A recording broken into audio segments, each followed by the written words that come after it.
একটা অযোগ্য ব্যক্তিকে যদি মানে একটা দায়িত্বের পদে বসানো হয়, তাহলে তারা যেরকম করতে পারে এরা ঠিক সেই কাজটাই করছে। একই রকম তাদের মধ্যে ভয় কাজ করেছে ভেনেজুয়েলার ক্ষেত্রে। তারা ভেবেছে আমরা যে নিন্দা করবো, করলে যদি আবার আমাদেরকে উঠিয়ে নিয়ে যায়, যদি আমাকে উঠিয়ে নিয়ে যায় তাহলে তো আরেক সমস্যা। তাহলে দরকার নাই, আমরা এমন ভাবে বলি যাতে নাকি মানে এদিকে হলো ওদিকেও হলো, কোনো কিছুই হলো না। আবার যদি কেউ আমাকে সমালোচনা করে যে আপনি কিছু বললেন না, তো বলবো না আমি তো বলেছি, 2 লাইনে তো বলেছি। এই ঘটনাগুলো ভাই বছরের পর বছর আলোচিত হবে উদাহরণ হিসেবে, যে ইউনূস সরকার কত মানে আপনার নির্মম ছিল সমালোচনা, মানে সমালোচকদের বিরুদ্ধে কতটা নির্মম ছিল, সে কতটা মানে আপনার যুক্তিহীন ভাবে নির্মম ছিল। আর বড় উদাহরণ হিসেবে থাকবে নির্লজ্জ বেহায়া সরকার ছাড়া আর কেউ এরকম করতে পারে না। আর আইনি উপদেষ্টার কথা কি বলবো, আইনি উপদেষ্টা তো হাই খালেদ পেলা অনেক কিছু, হাই আল্লাহ খালেদ অনেক কিছু তো আর মিম টিম দেখি দেখি। তো ওইগুলো নতুন করে বলতে চাই, পৃথিবীতে এ পর্যন্ত আটক হয়েছে মানে নোবেল বিজয়ীদের মধ্যে আং সান সুকিকে সামরিক জান্তা আটক করেছে, কিন্তু নোবেল শান্তি বিজয়ীকে অশান্তির জন্য যদি কোনো জেলে যেতে হয়, অশান্তি সৃষ্টির জন্য, তাহলে ডক্টর ইউনূসকে একদিন যেতে হতে পারে। দেখে নিন। আমন্ত্রণ জানাচ্ছি প্রিয় দর্শক, মানচিত্রের নিয়মিত আয়োজন কথোপকথনে আমরা সাম্প্রতিক সময় ঘুরে যাওয়া কয়েকটি স্পর্শকাতর বিষয় আলোচনা করতে চাই।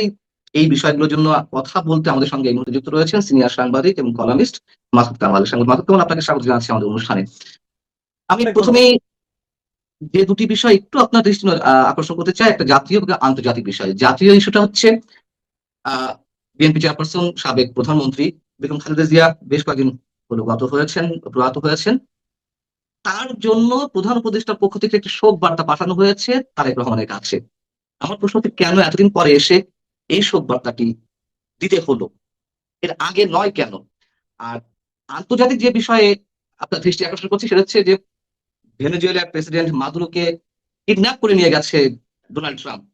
সে বিষয়ে সরকার একটি বিবৃতি দিয়েছে, এবং সেই বিবৃতিটা আমার কাছে একটু অদ্ভুত লেগেছে। 2-3টে সেন্টেন্স সেখানে বলা যে বাংলাদেশ বিশ্বাস করে যে দেশগুলোর মধ্যে সব বিরোধের ক্ষেত্রে কূটনীতি এবং সংলাপই সমাধানের পথ। পাশাপাশি জাতিসংঘের সনদ ও আন্তর্জাতিক আইনের মূলনীতি মেনে চলার ক্ষেত্রে বাংলাদেশের দৃঢ় প্রতিশ্রুতির কথা বলা হয় বিজ্ঞপ্তিতে, এবং উদ্বেগ প্রকাশ করা হয়েছে। এই দুটি বিবৃতি, একটা শোক বিবৃতি, আর একটা হচ্ছে আন্তর্জাতিক ক্ষেত্রে ভেনেজুয়েলার ক্ষেত্রে, আপনি আহ প্রধান উপদেষ্টা বা সরকারের পক্ষ থেকে এই দুটিকে কি হিসেবে দেখছেন, কিভাবে মূল্যায়ন করবেন? যেহেতু আপনি দুটোকে একসঙ্গে উল্লেখ করলেন, তখন আপনি দুটোর ক্ষেত্রে হুম। আপনি একটা জবাব হয়তো আশা করেন আমার ধারণা। এবং সেই একটা জবাব হলো এই দুটো ঘটনার মাধ্যমে সরকার যে কতটা অকর্মণ্য, অযোগ্য, তার প্রমাণ তারা এখানে দিয়েছে। আমি প্রথমটার ক্ষেত্রে বলি, শোক বার্তা বিষয়টা হলো হঠাৎ করে কোথাও আমাদের মনে হয়েছে, আচ্ছা উনি যে মারা গেলেন, আমরা তো অফিসিয়াল কোনো শোক দিলাম না, এটা কি আমাদের ভুল হয়ে গেল, নাকি এটা কোনো ঝামেলা হতে পারে? আবার যদি বিএনপি ক্ষমতায় আসে, তাহলে কি আমাদের বিরুদ্ধে ব্যাপারে তারা কি নমনীয় থাকবে, একটু দয়ালু থাকবে, নাকি থাকবে না? এই টেনশনটা ওনারা বুঝতে পারছেন না, এবং এই টেনশনে আতঙ্কিত হয়েছেন এবং ভাবছেন যে আর কি করা যায়। ঠিক আছে, একটা সংবাদটা দিই, মানে একটা অযোগ্য ব্যক্তিকে যদি দায়িত্ব বা মানে একটা দায়িত্বের পদে বসানো হয়, তাহলে তারা যেরকম করতে পারে এরা ঠিক সেই কাজটাই করছে। একই রকম তাদের মধ্যে ভয় কাজ করেছে ভেনেজুয়েলার ক্ষেত্রে। তারা ভেবেছে আমরা যে নিন্দা করবো, করলে যদি আবার আমাদেরকে উঠিয়ে নিয়ে যায়, যদি আমাকে উঠিয়ে নিয়ে যায় তাহলে তো আরেক সমস্যা। তাহলে দরকার নাই, আমরা এমন ভাবে বলি যাতে নাকি মানে এদিকে হলো ওদিকেও হলো, কোনো কিছুই হলো না। আবার যদি কেউ আমাকে সমালোচনা করে যে আপনি কিছু বললেন না, তো বলবো না আমি তো বলেছি, 2 লাইনে তো বলেছি। 2 লাইনে এর চেয়ে ভালো আপনি বলতে পারতেন, পারতেন, অতএব আমি বলেছি। ভাই এইগুলো হলো কি জানেন, অযোগ্য লোকদের নানা ধরনের ছুটানো। মানে আমাদের দুর্ভাগ্য হলো এমন অযোগ্য একটা সরকার আমরা পেয়েছি, যে যাদের যারা কোনো কিছু ঠিক একটা শোক বার্তাও ঠিক মতো দিতে পারে না। একটা দেখেন, ডোনাল্ড ট্রাম্প যে কাজটা করেছে, আমেরিকা যে কাজটা করেছে, পৃথিবীর পৃথিবীর কোন লজিকে, কোন অজুহাতে এটাকে আপনি জাস্টিফাই করতে পারবেন? অন্য একটা স্বাধীন সার্বভৌম দেশের প্রেসিডেন্টকে সে কিডন্যাপ করে নিয়ে গেছে, তারা নাকি বিচার করবে। আরে মানে তুই কি করস সারা দুনিয়াতে, এবং সারা দুনিয়ার যারা শাসক গোষ্ঠী আছে এরাও মানে আমার কাছে মনে হয় এত মেরুদণ্ডহীন, তারা কিছুই করে না। আপনি দেখছেন গত 2 দিনে কোন একটা রাষ্ট্র এটার কোনো প্রতিবাদ অথবা নিন্দা করছে সেভাবে সরাসরি? সবাই পুতুপুতু করে, সবাই পুতুপুতু করে, সবাই ভয় পায় যে আমাকে নিয়ে যায়, যে আমাকে নিয়ে যায়। তো এইগুলো হলো মানে এই সমস্ত মেরুদণ্ডহীন, ব্যক্তিত্বহীন, এবং মানে ঠিক আছে, ভেনেজুয়েলার প্রেসিডেন্টের কি সমস্যা না সমস্যা এটা ওই দেশের জনগণ দেখবে। ভাই আপনি কে, একজন বৃদ্ধ উন্মাদ। আমি তো ইয়েকে ডোনাল্ড ট্রাম্পকে বৃদ্ধ এবং উন্মাদ বলি। এই উন্মাদ এক একটা কাজকর্ম করতেছে, মানুষের কাছে মানুষ চোখে মুখে দেখাই দিচ্ছে আপনি কত বড় বৃদ্ধি, কত বড় মানে এলোমেলো কাজ করছে, লজ্জাও পায় না। নিয়ে গেল, আমি নিয়ে গেলাম, তুমি কি করবো করো। এটা বলে তারা সারা দুনিয়াকে হুমকি দিচ্ছে। সবাই ওই যে আপনার এই যে আমাদের ইয়ার মতো, আমাদের গভর্নমেন্টের মতো ওরকম ভাবে বিবৃতি দিবে না, এটা উদ্বেগজনক, এটা ওইভাবে মীমাংসা হওয়া উচিত। আরে বেটা, তোর উচিত অনুচিতের কথা কে পাত্তা দেয়? কেউ পাত্তা দেয়নি, তোরা পাত্তা দেয়? আমাদের ইউনিভার্সিটি কি বললো না বললো, অথবা আমাদের বাংলাদেশ কি বললো না বললো, এগুলো কি আমেরিকা গনে নাকি ভাই? তো তুই তখন দল তো আমার কথা যখন গনেই না, তাহলে ভালো মতো বললে কি হতো? তাহলে তোমাকে দেশের দিক যত বাস্তব কি বলবেন, মনে কিছু নেই। কিন্তু আপনি তো আপনার বিশ্বাস প্রকাশ করেছেনই এবং আপনার মন্তব্য দিয়েছেন। আহ, আমাদের সাবেক প্রধানমন্ত্রী খালেদা জিয়ার ইস্যুতে আমরা দেখলাম যে বিশাল আয়োজন, তার যে অন্ত্যেষ্টিক্রিয়া, সেখানে 10,000-এর বেশি পুলিশ সদস্যকে নিয়োগ দেওয়া হলো, নানান ধরনের আইন শৃঙ্খলা বাহিনীর সতর্কতা, আয়োজনের কমতি ছিল না। কিন্তু হুট করে সব বার্তাটা এতদিন পরে দেয়া, এটা আসলে আমার কাছে কোনো কোনো ক্ষেত্রে আপনি যেটা বলেছেন যে মিস্ট্রিয়াস বটে, আবার হাস্যকর বটে। আর যা যা বলেছেন তো সেটি আমরা শুনলামই। আমি আরেকটা বিষয় একটু উল্লেখ করতে চাই আপনার সামনে কাছে, সেটি হচ্ছে যে দেশে আইনের শাসন নিয়ে তো নানান ধরনের প্রশ্ন রয়েছে, শুধু প্রশ্ন নয়, মানুষ তো উদ্বেগের মধ্যে রয়েছে। সুরভি নাম করে একজন মেয়ে জুলাই যোদ্ধা হিসেবে পরিচিত, যিনি 15 আগস্টে বঙ্গবন্ধুর 32 নম্বরে গিয়েছিলেন, ওইখানে গিয়ে মন্তব্য করেছিলেন যে আমি ফুল নয়, স্যান্ডেল নিয়ে এসেছি শ্রদ্ধা জানাতে। সেই সুরভি গুরুতর অভিযোগে আটক হলেন। তার বিরুদ্ধে এই কয়েক মাসে 50 কোটি টাকা চাঁদাবাজির অভিযোগ উঠলো, আহ মানে তার চক্রের বিরুদ্ধে। তাকে আটক করা হলো। তার বিষয়ে আইন উপদেষ্টা বলছেন ব্ল্যাকমেইল, মামলা বাণিজ্য, প্রতারণার অভিযোগে গ্রেফতার আলোচিত জুলাই যোদ্ধা তাহরিমা জান্নাত সুরভির বিষয়ে খোঁজ খবর নেওয়া হয়েছে, দ্রুত তার বিষয়ে প্রতিকার পাওয়া যাবে, এটি আইন উপদেষ্টা আশ্বস্ত করছে। অর্থাৎ সে হয়তো খুব তাড়াতাড়ি ছাড়া পেয়ে যাবে। আমরা একইভাবে দেখলাম আহ মাহাদি হাসান, সে হবিগঞ্জে যেভাবে থানায় বসে হুমকি থামকি দিল এবং থানা পুড়িয়ে দেওয়া, এসআই কে জ্বালিয়ে দেওয়ার ঘটনা তারা নিজেরা স্বীকার করে অধ্যত্ত প্রকাশ করলো, তাকেও ছেড়ে দেওয়া হলো। আমি এই কারণে এই প্রশ্ন দুটি বিষয়টাকে উত্থাপন করলাম, যেখানে সিনিয়র সাংবাদিক আনিস আলমগীর, তার বিরুদ্ধে গুরুতর কোনো অভিযোগ নেই, সুনির্দিষ্ট কোনো অভিযোগ নেই, তিনি প্রায় মাসখানেক হতে চলো আটক রয়েছেন। অধ্যাপক শিবলি রুবায়েত, সিকিউরিটি এক্সচেঞ্জ অ্যান্ড কমিশনের চেয়ারম্যান, সাবেক চেয়ারম্যান, অধ্যাপক আবুল বারাকাত, অধ্যাপক ডক্টর কলিমুল্লাহ, তাদের বিরুদ্ধে অভিযোগ থাকতে পারে। কিন্তু এই যে এক একজন 10 মাস 8 মাস এইভাবে আটক রয়েছেন, জামিন হচ্ছে না, মানে আমরা আইনটাকে কিভাবে ব্যাখ্যা করবো? দেখেন, এই বিষয়টাই হলো গিয়া, মানে দেশে যে কোনো আইনের শাসন নাই এর একটা বড় প্রমাণ। আপনি যে যে কটা ঘটনা বললেন, সব কটা ঘটনার প্রেক্ষিতে যদি এক কথায় উত্তর দেয়, সেটা হবে দেশে কোনো আইনের শাসন নাই। আইন যারা প্রয়োগ করছে অথবা সরকারে যারা আছে তাদের শাসন আছে, কিন্তু আইনের শাসন নাই। মানে আইন তো সরকার না, আইন এবং সরকার তো সমর্থক নয়। সরকার হলো আইনকে প্রয়োগ করে। আর এখানে সরকারের শাসন আছে, কিন্তু আইনের শাসন নাই। সরকার মনে করেছে যে এই লোকটা আমার জন্য বিব্রত, এই লোকটার কথাবার্তা আমি জবাব আমার কমন পড়ে না, এই যখন প্রশ্ন করে ওই প্রশ্ন আমার কমন পড়ে না, কমন না বলে তো উত্তর দিতে পারে না। ছোটবেলায় শোনেন নাই, পরীক্ষা খাতা জমা দিয়েছি কেন উত্তর দেওয়া না কেন, ওই প্রশ্ন কমন পড়ে নাই। এখন আমাদের এই আনিস আলমগীর পরে অন্য যারা সাংবাদিক আছে যে সমস্ত প্রশ্ন করে, সে সমস্ত প্রশ্ন আমাদের কমন পড়ে না, কিন্তু উত্তর দিতে পারে না। এখন উত্তর দিতে না পারলে ওই লোকটা খারাপ। অতএব তাকে আপাতত প্রশ্ন করার হাত থেকে দূরে রাখতে হবে, তাই না জেলে ঢুকাই দেয়। আচ্ছা, জেলে আপনি ঢুকা মামলা করতেই পারেন, মামলা নিয়ে আমার কোনো আপত্তি নেই, মামলা করেন। কিন্তু এই মামলায় তাকে কি মামলা করলেন ভাই, কি অপরাধে মামলা করলেন তাকে? আমি আনিস আলমগীরের মামলার পুরো এজাহার সরকার পুলিশের থেকে যে এজাহার দিয়েছি সেই এজাহারটা আমি পড়েছি। মানে এমন হাস্যকর এজাহার। আরেকবার দেখছিলাম একবার আপনাকে যখন অ্যারেস্ট করে তখন ওই এজাহারটা, মানে ফানি এজাহার। মানে এজাহারের সঙ্গে বাস্তবতার কোনো মিল নাই। একজন লোক বলতেছে, অভিযোগ করতেছে আনিস আলমকে নাকি কোন দিন যায় না কোনো নিষিদ্ধ পার্টিকে উস্কাই দিছি। নিষিদ্ধ পার্টি কোনটা বাংলাদেশে? বাংলাদেশে এই মুহূর্তে নিষিদ্ধ পার্টি হলো দুইটা, একটা হলো ছাত্রলীগ, আর একটা হলো হিজবুত তাহরির। বাংলাদেশে আর কোনো সংগঠন নিষিদ্ধ নয়। আওয়ামী লীগ তো নিষিদ্ধ নয় ভাই, আওয়ামী লীগের রাজনৈতিক কর্মকাণ্ড স্থগিত করা হচ্ছে। আওয়ামী লীগ নিষিদ্ধ পার্টি না। তো সে দেখতেছে যে নিষিদ্ধ সংগঠনকে উস্কাই দিচ্ছে। কিভাবে কি হলো? যে দুটা ওখানে দেওয়া হয়েছে, আপনার লিঙ্ক দেওয়া হয়েছে, ওই লিঙ্ক দুটো আমি ভিতরে যেয়ে দেখছি ওখানে ছাত্রলীগ অথবা হিজবুত তাহরির সম্পর্কে একটা শব্দ উচ্চারণ করে আনিস আলমগীর। তাহলে কিভাবে উস্কাই দিল বলেন? এই সরকারের যদি মিনিমাম লজ্জা শরম থাকতো, সরকার অথবা বিচার বিভাগ যদি মিনিমাম লজ্জা শরম থাকতো, ওই মামলাদের সঙ্গে সঙ্গে বাতিল হয়ে যায়, খারিজ হয়ে যায়। আমাদের একটা বিচার বিভাগ আছে, তারা তাকে নিয়ে ভিতরে ঢুকাই দিবে, বুঝে গেল। আর এদিকে রাতের বেলা কোর্ট বসাইয়া মেহেদী হাসানকে মুক্ত করে, যে মেহেদী হাসান নিজে বলতেছে যে আমি আগুন দিয়ে পড়ে দিয়েছি একজন এসআই, সে নিজে বলতেছে, তাকে রাতের বেলা কোর্ট বসে মুক্ত করে দিলেন। এবং কি কি যুক্তিতে মুক্ত করেছিলেন? তার উকিল বলতেছে উনি বলতে চেয়েছিলেন থানা, যারা জনগণ থানা পুড়িয়েছে, আমরা সেটাকে থামাতে গিয়েছিলাম। কিন্তু উনি বলতে চেয়েছিলেন, এটা আমরা কেউ শুনলাম না, ওই উকিল শুনলো। অতএব উকিলের কথা বা ম্যাজিস্ট্রেট আমাদের বিচারক বিশ্বাস করলো, পুরো তাকে সর্বপ্রথম জামিন দিয়ে দিল। এইগুলি আইনজীবী, এইগুলি বিচারক। এই দেশে আমরা থাকবো এবং আমাদেরকে মানতে হবে যে আমাদের বিচার ব্যবস্থা ঠিক আছে, এটা আমাদের মানতে হবে। এটাই চলছে। কাজেই তুমি করলে খারাপ, আর আমি করলে কোনো সমস্যা নেই। আনিস আলমদের এই ঘটনা, এরা মানে আমি বললাম তো, আপনার ঘটনা মানে মঞ্জুর আলম পান্নার ঘটনা, অথবা আনিস আলমদের ঘটনা, আমি সাংবাদিকদের কথা, অথবা কার্জনের ঘটনা, এই যে ঘটনাগুলো, এই ঘটনাগুলো ভাই বছরের পর বছর আলোচিত হবে উদাহরণ হিসেবে, যে ইউনূস সরকার কত মানে আপনার নির্মম ছিল সমালোচনা, মানে সমালোচকদের বিরুদ্ধে কতটা নির্মম ছিল, সে কতটা মানে আপনার যুক্তিহীন ভাবে নির্মম ছিল, তার বড় উদাহরণ হিসেবে থাকবে। এবং এই উদাহরণগুলো তারা জিয়ে রাখতেছে।